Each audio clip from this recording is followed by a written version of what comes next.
वाह गुजरात चेती ठिकर जो खणिया पोख जी जाए। ठिकर जो खणिया तो पोख जी जाए। पोख जी जाए साईं। वाह सही वाह पोख जी सही लस्सी का पत्ती पोख जी। बच्चे पोख जी का गाह का भरी का मुठ पोख जी का बच्चे। सही बल पोख जी। बच्चे सही का जांबो पोख जी का सरह का तूरो को मटर सही पोख जी। बच्चे सुना साईं को कम न तो चवे। बच्चे पोख जी जई न बा पोख जी आ जी आ नर जी। पायो ना है मादी पायो आ मादी मेहंदी पर। नदी जाए। पोख जी बच्चे। वाह पोख जी मेहंदी सारी पोख जी सही। बच्चे साईं साग बच्चे बच्चे वाह सही वाह ठिकर जो खणिया। ठिकर जो खणिया पोख जी जाए। ठिकर जो खणिया ठिकर जो घड़ो ना है बच्चे सही ठिकर जो थोबी ना है। बच्चे ठिकर जो खणिया ठिकर जो को जग को गिलास को कप को प्यालो सही।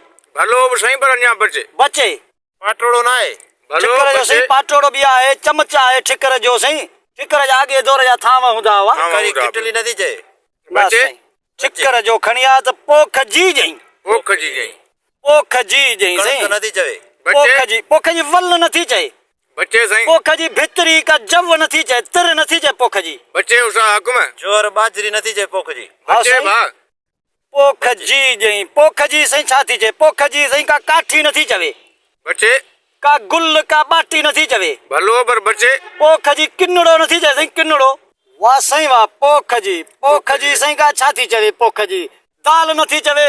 बच्चे बच्चे पोख जी अंबड़ी नदी पोख जाए। जी बच्चे। अंबड़ी अंब बच्चे। पोख जी अंब वल बच्चे साईं बच्चे बच्चे टारी सही पोख जी। भलो पर बच्चे वल तुरी नदी जाए।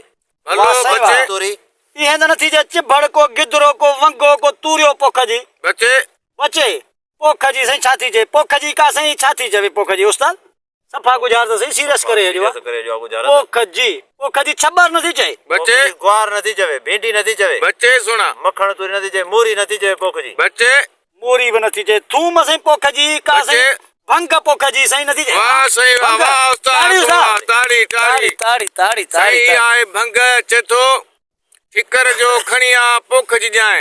वाह, सही वाह। ठिकर जो खणिया कूंडो तो पोख जी जाए भंग ठाए था पियूं बई मन मस्त थी वही रहूं उस हक में वाह सही वाह ठिकर जो कूंडो कूंडो वाकई ठिकर जो कूंडो वाकई आहे ठिकर जो। पोख जी भंग पोख जी भंग तमाम लाजवाब सुखड़ी जन पर दोस्तों ये वीडियो तव्हांखे सुठी लगे त हिन असांजे चैनल मिठा खान के लाज़मी सब्सक्राइब कंदा ऐं बेल आइकन के लाज़मी प्रेस कंदा त जीअं असांजी अचण वारी वीडियो तव्हां वटि बर वक़्तु पहुची सघे। पोइ दोस्तों हाणे मोकिलियो आहे सिंध सलामत साथ सलामत साथ सलामत।